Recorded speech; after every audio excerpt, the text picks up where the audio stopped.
eat.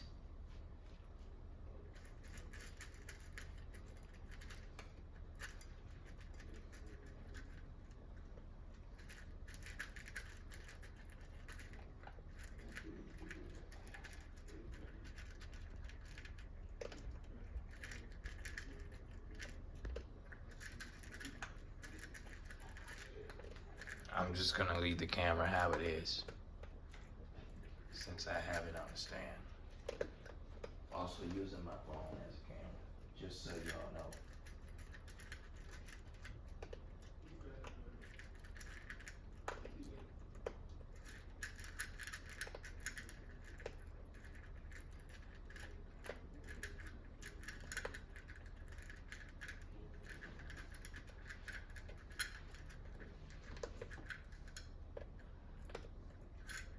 I'm gonna change the viewing angle of the camera a bit,